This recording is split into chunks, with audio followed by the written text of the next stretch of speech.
What is up, everyone? Welcome back to another Draconic Sports video. In today's video, we are going to be giving you guys our grades on every trade and free agent signing of this offseason so far.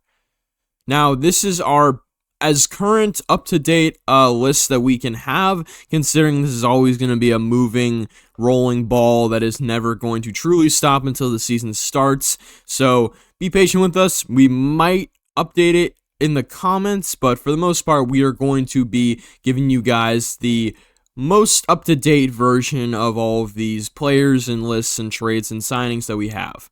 Make sure to leave a like and subscribe if you haven't already. Make sure to comment down below your thoughts on all these trades and signings, and do not forget to leave a like. And do not forget to join our Discord, link in the description if you haven't already. And then the trade that most recently just happened, as the day of recording, is Waddle to the Broncos, which they got a first and a third, and then also had to swap with their fourth, which probably is a downgrade, but you got a first and a third for a young-ish player with potentially still more upside, and that has been pretty good for you to the Broncos, who needed that wide receiver one that made it really far last year and arguably would have made the Super Bowl if their quarterback was just healthy, to make that offense more explosive, more interesting. We give the Dolphins an edge because they are in a rebuilding team. They've made that pretty obvious this offseason, and there's a lot of pieces that maybe could do something, but Waddle has value, and you're trading away now because you need to build for the future, and getting over a first-round pick for a player is always pretty good value, so we got to give them an A. And the Broncos is a B+ because they lack that wide receiver one. They have Sutton, which is pretty good, but Sutton isn't that playmaker that they need on the field, and they think they can get that with Waddle here. And if that's going to make the difference, after all, they almost made the Super Bowl if they had a healthy quarterback last season. This could make the Broncos offense more explosive and potentially could get them all the way to that Super Bowl they've been trying to get to. So because of that potential, we give them a B+. Overall, I think it seems pretty good for both sides. It could be an overpay for the Broncos if they don't make it anywhere next year, but we will see. Alright, so the next trade up we have is the David Montgomery to the Texans trade, in which the Lions gave up David Montgomery to the Texans for a 4th, 7th, and Juice Scruggs. Now, for this trade, we ended up giving the Texans a B- and the Lions an A. Now, this is mainly due to the fact that the Lions were able to get a decent amount out of only their second best running back, which is hard to believe considering David Montgomery's skill set. And the Texans, we gave a B- because at the end of the day, they gave up a decent amount for Montgomery, but they will be getting a #1 running back finally after going through a cycle of a few guys that didn't really end up working out. And I feel like this is going to be a lot better repairing with CJ Stroud to take off some pressure from him, considering him with the pressure recently has not done well. So the fact that David Montgomery is going to be able to take off a lot of the pressure from CJ is going to be good for the Texans offense. And all around, this was a win for both teams, if we're being honest. It's just what you value more for each team per se. Do you value the picks and the potential player for the Lions, or do you value the straight-up position player, running back, position need that the Texans end up getting? It's whether or not you value whoever's side more. That's why you're going to grade it the way you graded it, and that's why we graded it the way we were going to grade it. But that's how we graded this trade. Let us know what you think about this one down below in the comments.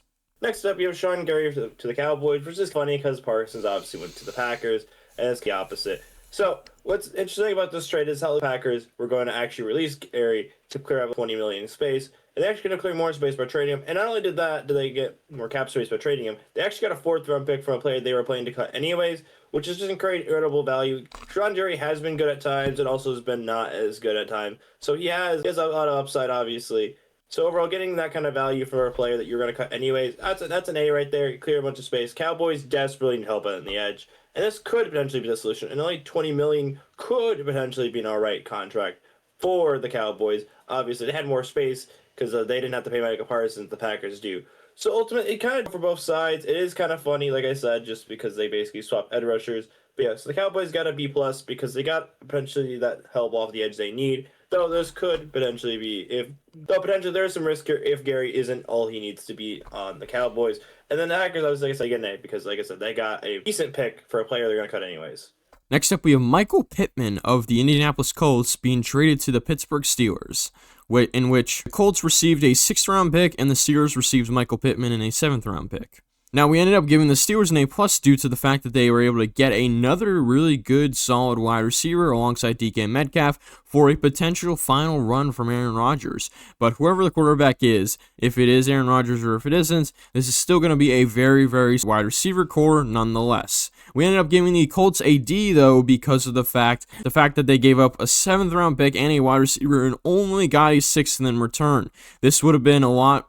It would have been a lot better if they ended up trading Michael Pittman earlier in his career in order for more value, and they ended up not getting a lot of value out of him at all, and they ended up having to give up a pick as well, and they only received 1 round better of a pick. So just for that fact, we are giving the Colts a D because they are trading away one of their better offensive players for little to nothing in return. Next up, we have Mitch Fitzpatrick to the Jets, which is really weird, obviously, because you're having a division rival trading away a player. It's not a player, it's technically a salary dump because, like, Patrick is a decent amount of money. But ultimately, the Jets, A, don't have to pay because they traded away 2 of their best players last season and also just generally lack talent.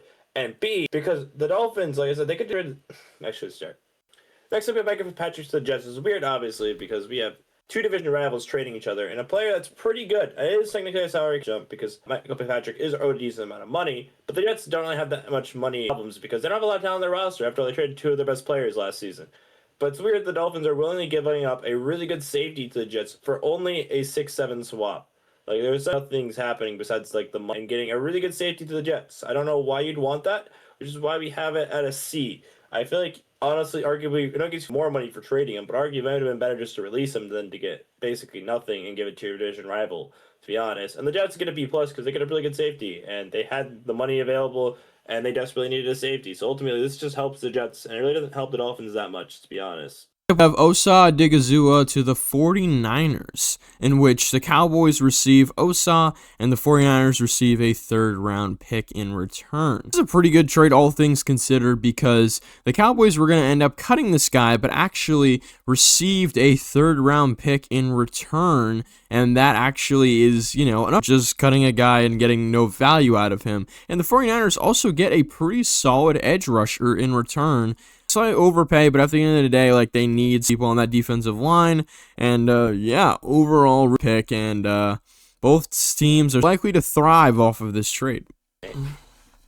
Alright, we good? Yep.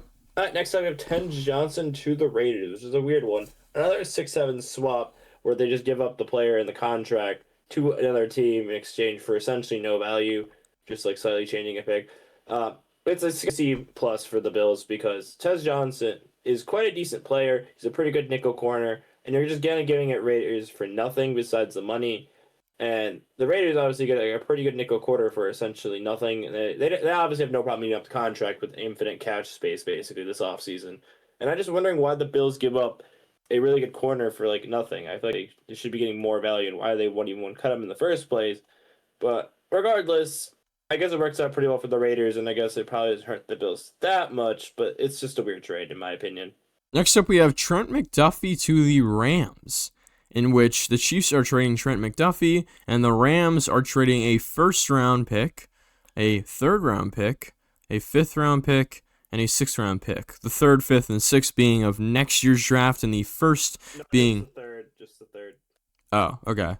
In which the trading Trent McDuffie to the Rams, and the Rams are trading back a 1st round pick, being this year's 1st round pick of theirs, a 2027 3rd round pick, this year's 5th round pick, and this year's 6th round pick.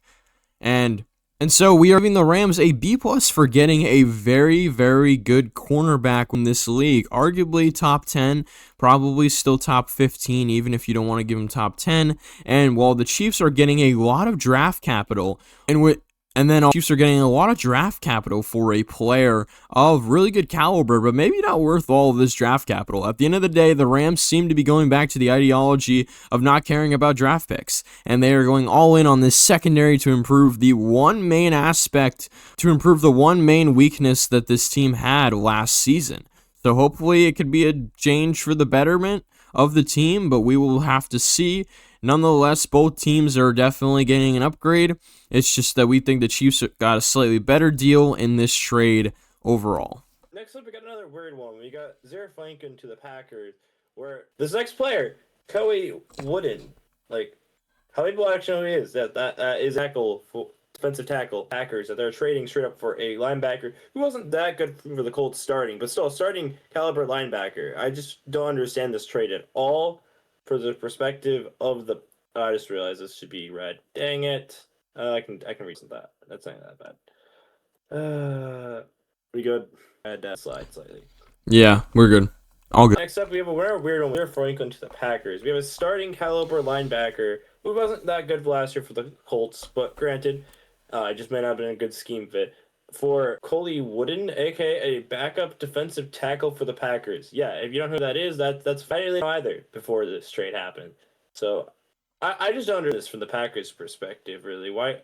It's not the fact. I just don't understand this from the Colts' perspective. Why are you trading away a linebacker for essentially nothing? It's just so the Packers are going to B because they got like a pretty alright, whereas the Colts are getting a C- because they got a slight bit of depth at defensive tackle. Just a weird trade overall. I just don't understand why the Colts wanted this. The Patriots are trading Gary Bradbury, and the Bears are trading in return a 5th-round pick to the Patriots. Now we are giving the Bears a C+ considering. I don't know if he's going to start on their team, and also, he's not a amazing and we're giving the Patriots B+ considering that, a 5th-round pick is a pretty solid, package for a may not be the best, and also, could even be a Bears. We'll have to wait and see. So pretty good value for the position and for the player overall. Not a great idea, from the Bears' perspective, being honest. Next up, we have D to the Bills, which is a trade that I kind of expected and didn't expect.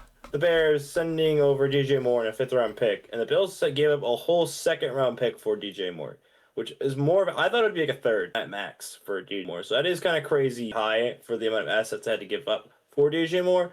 And the Bills had to eat all the salary as well. The Bears are not paying any of the salary for DJ Moore, so the Bears are got a complete clean cap dump here. And a good value pick out of DJ Moore, a player who is good, obviously, still, but they just have too many good wide receivers that they're not really have a good spot for him. And also, I honestly just feels like Caleb's chemistry with Moore just hasn't been that good, especially compared to Fields, which is kind of weird. But regardless of that fact, yeah, the Bears got really good value of a player, so that's going to be an A for them. And then the Bills, like I said, they had to pay a premium for a pretty good wide receiver they've definitely been needing forever now. But like I said, I can't ignore the fact of a high price. So it's going to be a B- because the team definitely got better. And it's a move I feel like it kind of needed to happen, but it was definitely an overpay. That's not a doubt. Next up, we have Titus Howard to the Browns. This is a trade in which the Texans are giving up Titus Howard. This is a trade Texans are getting Titus Howard. No. This is the trade in which Texans are giving up Titus Howard, and the Browns are giving up a 5th-round pick in order to attain him, who is a pretty solid offensive lineman, all things considered, and the Texans are receiving a pretty good compensation for the player. So, all around, it is a pretty fair-sided trade for both, considering, the Browns do need, after having to release or trade most of their offensive linemen because of the fact that their, salary cap and all stuff was being, reworked, and all the fact that they're able to get a position need out of this trade for a decent value is what matters most. Now we got another weird one. We have Geno Smith back to the Jets. Kind of a weird thing. To get in this scenario was Geno Smith, a 7th-round pick, eating $16.2 million of that cap hit, which is a lot of cap hit. But A, the Raiders have a lot of cap base, and B, this is actually more money they'd get to save, even eating all this cap by cutting him than cutting him. This is trading brings them more money. And the Jets themselves give up a 6th-round pick to the Raiders. So it's another 6-7 swap. Shocker. So you're thinking, why are they just getting a minus here? And that's because the Raiders were definitely going to cut him regardless. I don't know why you'd eat all this extra cap that you're going to have to eat in this trade, essentially, even if the Raiders eating some of that cap. If you just let him get released, you should be able to sign Geno pretty easily, and you wouldn't eat extra cap, and you wouldn't have to give up, well, not really give up a pick, but you wouldn't have to downgrade your pick. And the Raiders are getting an A because they're going to cut him anyways, and they managed to get someone to take on that contract, which is just crazy to me. So, good job, Raiders, and maybe Geno gets something on the Jets, and we'll have to wait and see. And last but not least, for trades so far this offseason, we have Justin Fields to the Chiefs, in which the Jets are giving up Justin Fields, a 7th-round pick, and $10 million cap, in which the Chiefs are going to have to eat. And the Chiefs are giving up a 6th-round pick of next year. So overall, we gave the Chiefs a B-, considering that they are not having to, considering they are to get a decent quarterback. that could fill in the spot maybe for a few games. He might play bad, might play good. Andy Reid uses him until Mahomes returns, of course, and then maybe he'll be a solid backup. We'll see. Once Mahomes returns. But the Jets, good job at really getting rid of one of the worst players on their roster, being honest, arguably the worst player on their roster. They're doing something, I guess, to, make it a plus, at least not be a negative. All around did a solid job at managing this really bad situation that they've put themselves in. So hats off to the Jets GM for that. And yeah, maybe the Chiefs could get some out of this trade after all. We'll have to wait and see. Now, quickly before we get into the free agent segment of the video, we will be rapid firing through a lot of these since there is a ton of notable free agent signings that happened this offseason so far, and we are going to be giving you guys the details on all of the things regarding this signing, but we will be making sure to give you guys enough detail while also not making it super long and boring. Anyways, without further ado, let's get into our first player. Be signed by the Colts, who was initially franchise tagged, but they worked out a long-term-ish deal. By that, a 2-year deal, worth up to $100 million, and 88 of that is guaranteed. $50 million per season is a lot to pay for Daniel Jones, but you need to consider the fact: what are the Colts' situations? A, they don't have a first-round pick; they can't draft one. B, there's not really any good ones in free agency. He is the best quarterback available, even after that injury. And C, yeah, they need to do something because they can't even tank for their first round. So signing back Daniel Jones, they're kind of just forced to do that. And it is a decent amount, but ultimately it is only a 2-season contract. So if it goes bad, they can get out of it within the next few years. So it's not awful. So overall, a B+ for the biggest free agent this offseason. All right, next up we have Malik Willis being signed by the Miami Dolphins and getting absolutely paid. That'd be a 3-year, $67.5 million contract with $45 million of that guaranteed, and that is a $23 million salary per season, making him top 20 within the NFL's highest QBs, making him one of the top 20 highest paid QBs in the league. And we gave the signing an A- because, the Dolphins got what they needed, a pretty decent quarterback, hopefully, and they paid a slight premium for him, but at the end of the day, a good amount of worth out of Malik Willis, even if he's not too good, because, I feel like he's still going to be an upgrade from Tua either way. Yeah. Kyler Murray, who got cut by the Cardinals, signing a 1-year veteran minimum deal with the 1-year veteran minimum deal with the Vikings, because the Vikings, they have AJ McCarthy, or I know we're going to call him, out there, and they need someone to give a little bit of pressure and fire to actually start producing at the level they want him to. So they signed Kyler Murray basically there with no guarantees. It is just Kyler Murray's there to basically show off that he's still good, and it's the Cardinals' fault that he hasn't panned out as a first overall pick. So it's really a beneficial for both sides here. So it's going to be a B+ because the Vikings really don't have to pay anything.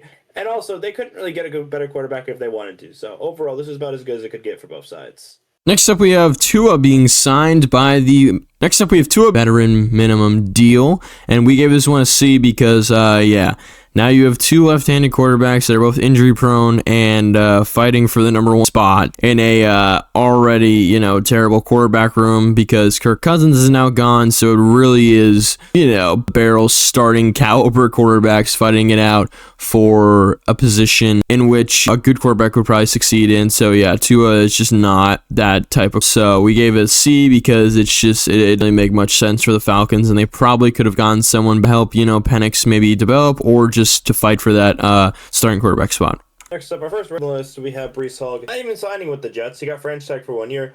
He got a little over $14 million guaranteed, and there's still no extension worked out, which is effectively makes him the 5th highest paid running back right now.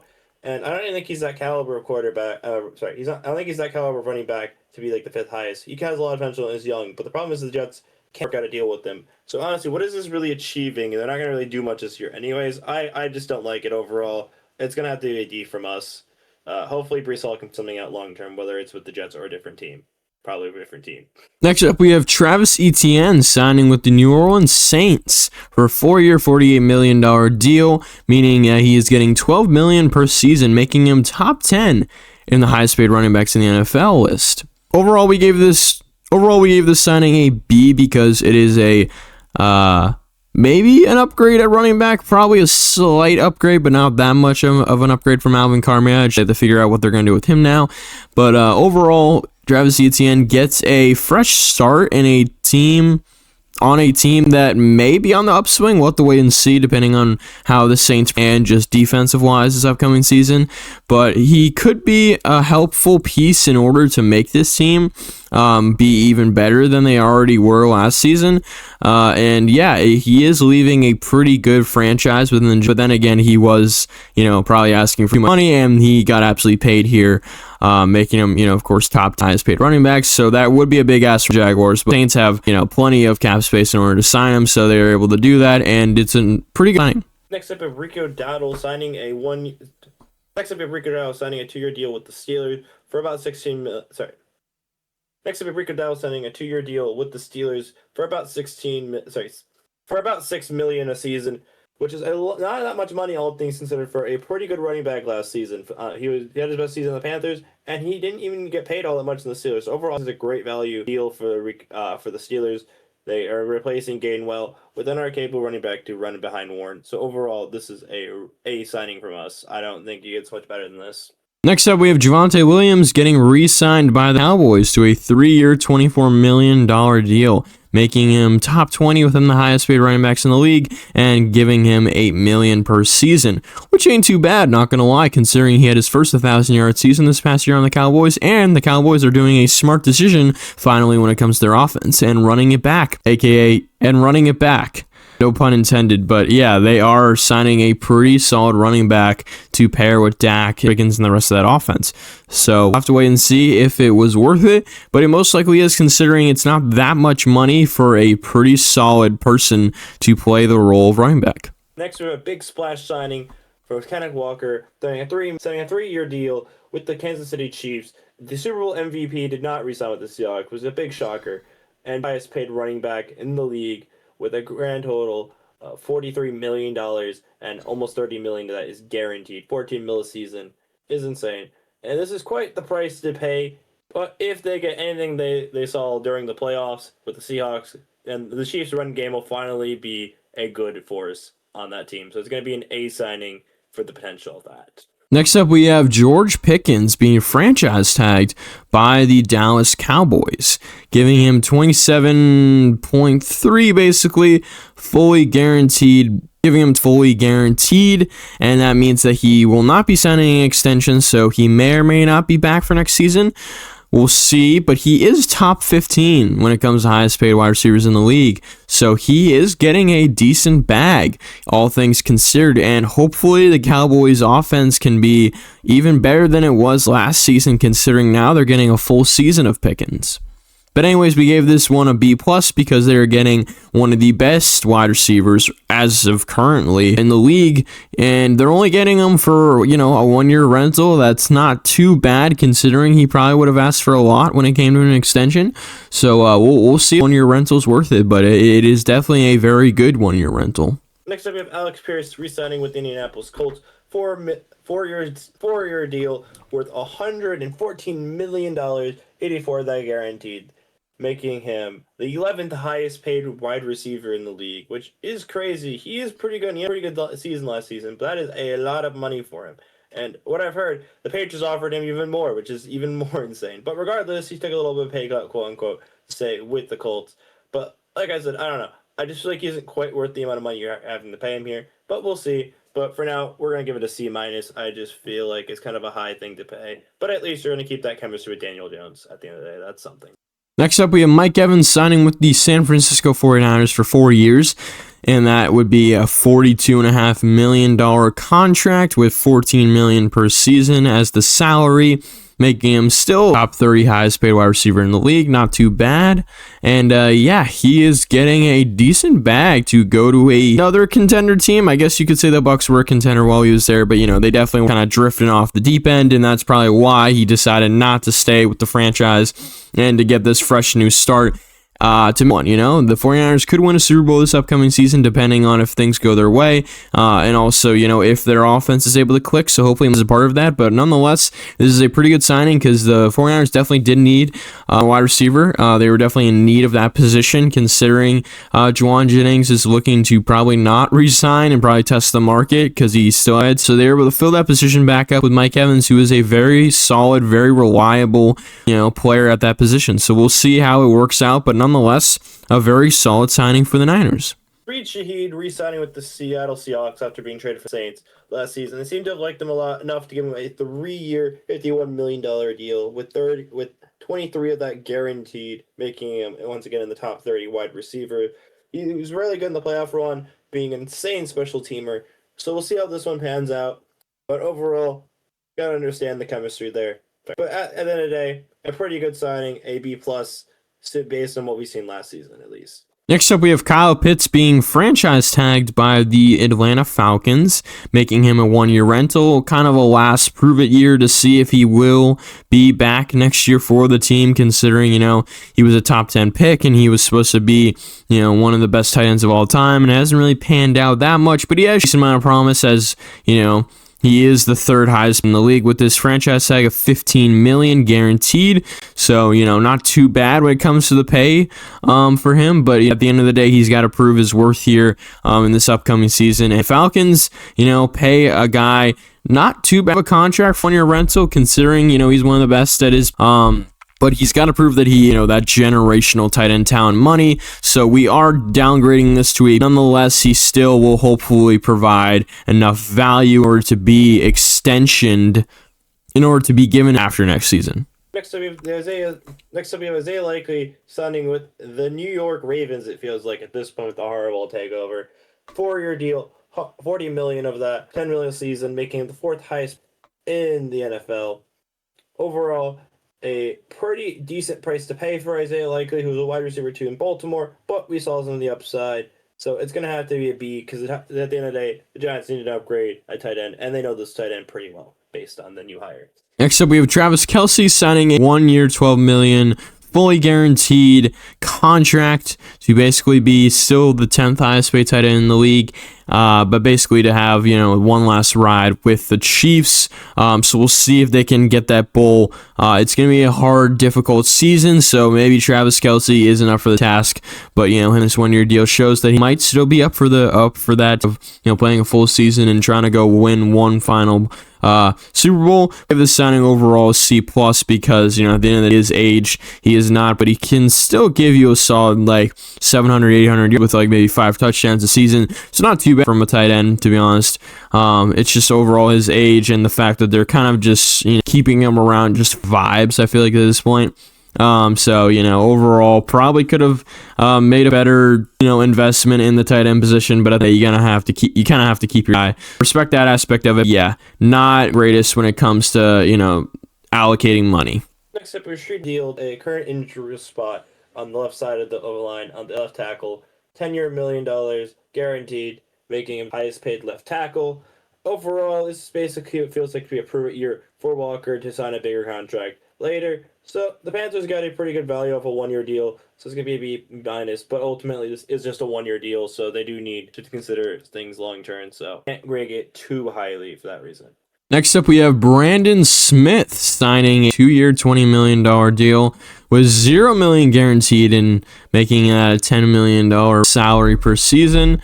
And he is being paid a pretty good amount of money to be the Texans' new right tackle. We'll see if he can help out C.J. Stroud. He most likely will be an upgrade from whoever they had last season. So as a result, we're giving this an A-, and it's not too bad considering the Texans' offensive line was pretty bad last year. So hopefully he will be in that area. Next up, we have David signing a decent contract with the Saints, formerly Buffalo Bill.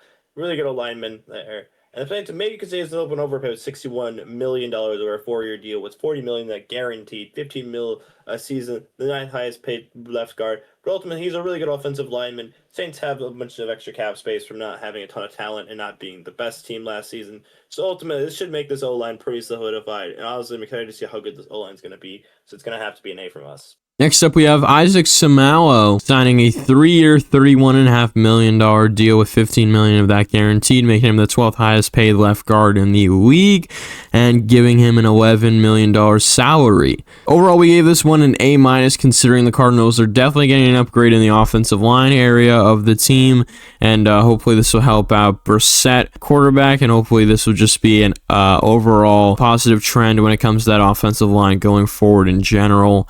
Pretty solid signing for the Cardinals, all things considered, with that team. Next up, we have probably one of the most interesting signings this free agency. Tyler Lindenbaum, formerly the Ravens, now to the Raiders on a 3-year, $81 million, $60 million of that guarantee, $27 million per season, making him the highest paid center by a whole $9 million more than second place Crew Humphrey at $18 million, which is absolutely insane. From a value perspective, it's definitely an F. But you gotta keep in mind how good of a player Linderbaum is. So it's gonna have to be an A because just how good of a player he is. You're gonna be protecting for Mendoza. So ultimately, any other team you might not be able to rank that an A, but the Raiders have the money, so why not get the very best? All right, next up we have Connor McGovern signing a 4-year, $52.4 million contract to stay with the Buffalo Bills as, one of the best centers in the league, making him the 4th highest paid center in the league with this new contract. This is an A because, he's Josh Allen's guy, and he's going to continue to produce for this and continue to protect one of the best quarterbacks in the league. So overall, you have to pay a premium for this kind of position considering the circumstances, and overall it is signing because, you were best offensive lineman for one of the best quarterbacks in the league to help protect and help orchestrate that offense. Next up, we have the Lions' only big move of this free agency, signing Kay Mays to a 3-year, $25 million, $14 of that guaranteed, $8 million a season, making him the 9th highest paid center. And overall value-wise, based on all the other centers we've seen paid this free agency, you're getting one of the better ones, not one of the better ones money. So ultimately, it's going to have to be an A-, and hopefully this can be the big upgrade to the offensive line that the Lions need to get back on track. Next up, we have Trey Hendrickson signing a 4-year, $112 million deal with the Baltimore Ravens, going from the Bengals to the Ravens. Somehow, they let this in-division trade happen. I have no idea. Somehow they let this in-division signing happen. I have no idea how the Bengals let something like this happen. I guess it's technically still pretty crazy. The Ravens, would back out from the Crosby thing and just go with Trey Hendrickson.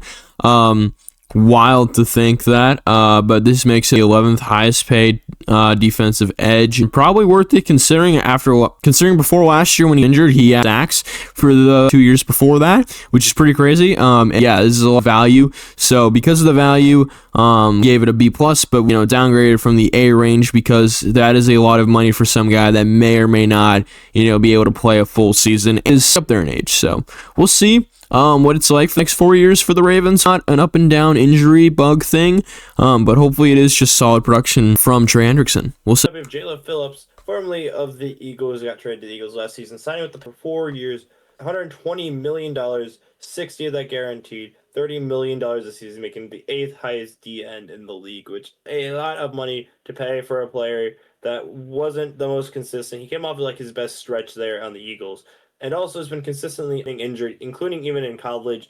For that reason, it's a potential high risk. You're paying him pretty much the amount that you need him to play at. It's basically a high risk because of the injury, and the amount of money you're paying him makes it where it's you're not really going to be able to exceed that contract you're paying him. So it's going to have to be a C-. Hopefully it works out with them, but there's definitely what can go wrong here.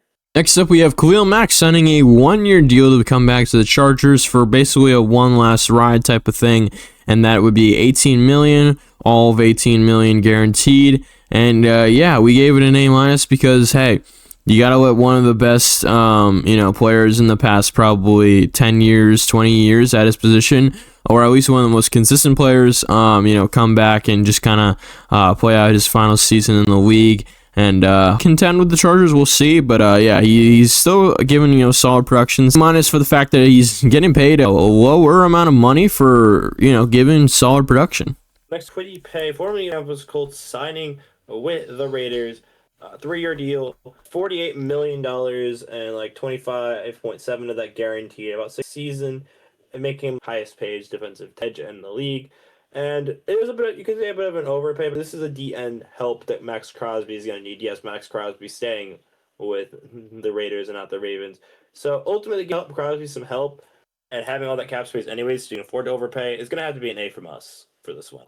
Next up, we have Boy Mafe signing a 3-year, $60 million deal with the Cincinnati Bengals, going from the Seahawks to the Bengals with $38 million of this guaranteed. But yeah, this a B minus considering that Boy Mafe was, a pretty consistent player, a little bit up and down, but mostly consistent when it came to when his playing time on the Seahawks.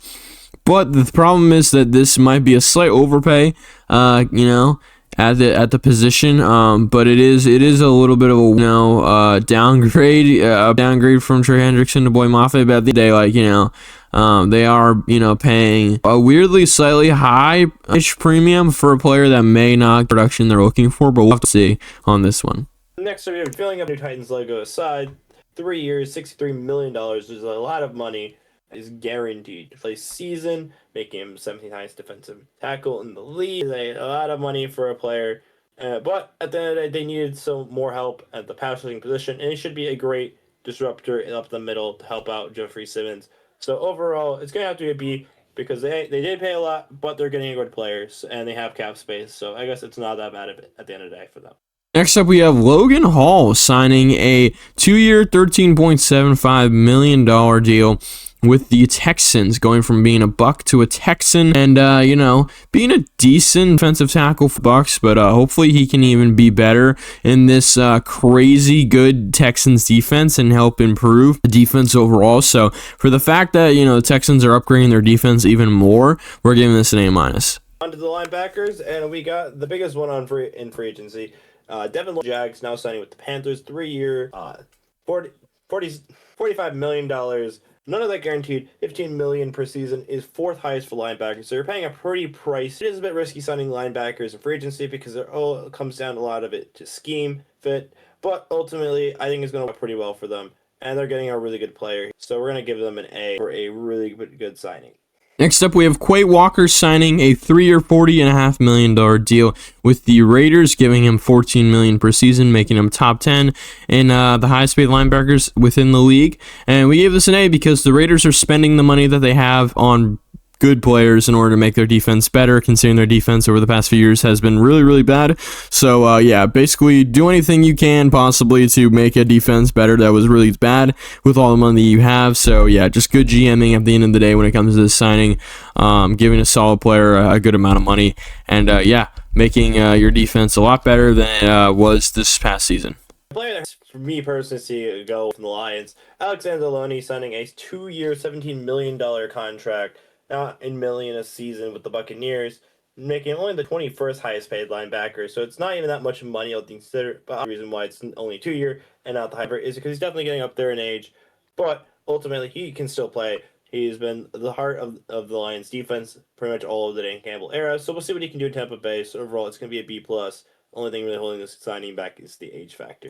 Next up, we have Devin Bush being signed to the Bears for 3 years, $30 million, meaning, of course, $10 million per season, making him top 20 of the highest paid linebackers in the league. And, we gave this a B because overall it's a pretty good signing of a pretty good player. Devin Bush not, one of the best in the league, but still a very solid player at his position nonetheless. And this Bears defense was, okay. They were up and down, not really. When they were good, they were definitely really just that he's going to, definitely give them a lot better when it comes to consistent just overall. And, all around really solid signing by the Bears. I'm fixing that. Anyways, I'm ready.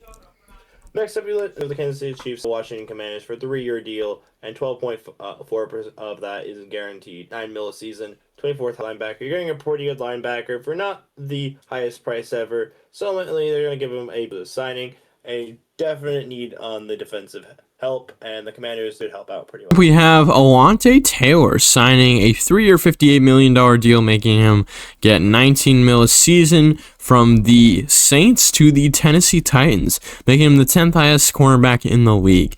Now, this is a pretty weird one considering that, one, they're paying him a lot of money, and he's probably not the 10th best, cornerback in the league. And also, the Saints may have been able to match that or at least pay him, slightly less to kind of stay with the Saints, but he is going to probably a worse team than the Titans for a little bit more money than the Saints probably would have given him. So, nonetheless, he got his bag. It's just that, they're paying a lot for the worth not being there, but maybe there's some promise, maybe there's some development that could go on. We'll see. We're in that factor, though.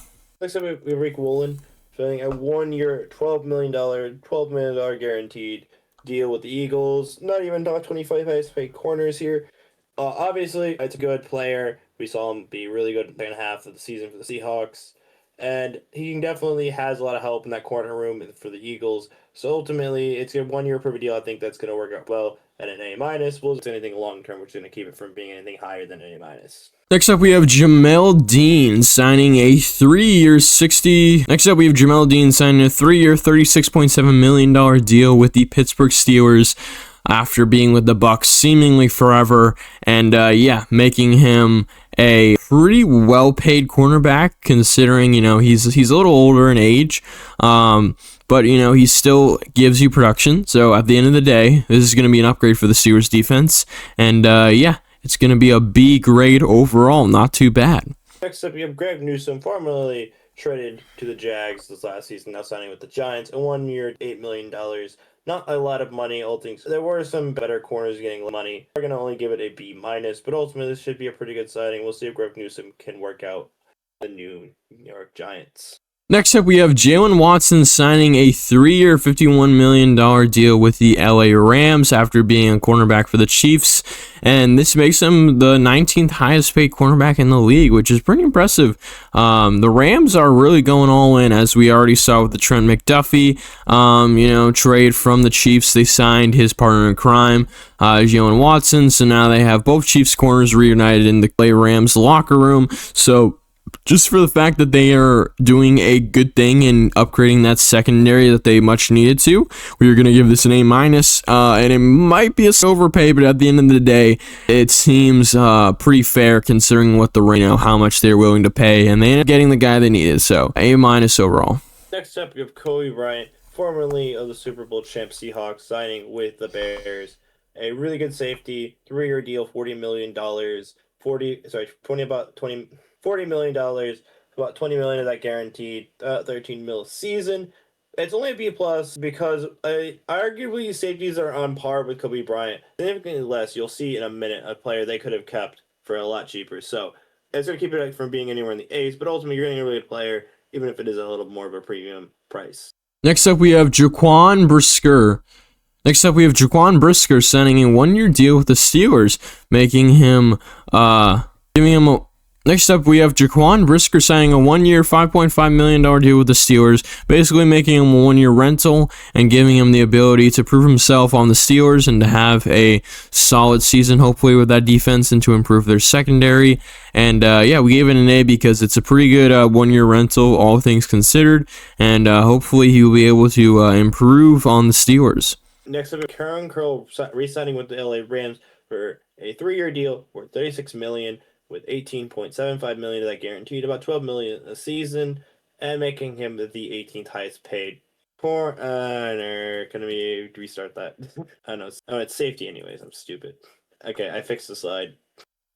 I'll just redo that quickly. Let me know when good to go. 1 second. All right. All good. Next up, we have Cam Curl of the LA Rams re-signing with them. A 3-year deal, $36 million, $18.75 of that guaranteed, $12 million a season. 18th highest paid safety in the league. Overall, they were a really good team last season, the Rams. So they're kind of just signing back their players with some upgrades in secondary. So ultimately, really good signing. Obviously, price could have been better, but running it back should be a pretty good thing. So it's going to be a B from us. Next up, we have Jalen Thompson signing a 3-year, $33 million deal with the Dallas Cowboys, making him the 20th highest paid linebacker in the league and giving him $11 million per season. Not too bad. Both sides. Sorry, not too bad for the player and for the team. So we give this a B. Cowboys are getting pretty good value for the pretty good price. It's at the end of the day, they might have gone a little bit overboard when it comes to, you know, price on Jalen Thompson. But nonetheless, like, still decent value. Fact that they had a decent amount of... Anyways, guys, that's going to do it for our free agents so far of the offseason. Let me know what you guys think about all of these trades and free agent signings so far. And let us comment. And make sure to comment down below in Discord. And make sure to join Discord and leave a like and subscribe on the video if you already has. We appreciate you guys doing all those things. Anyways, without further ado, we will see you guys in the next video. Peace out. Bye.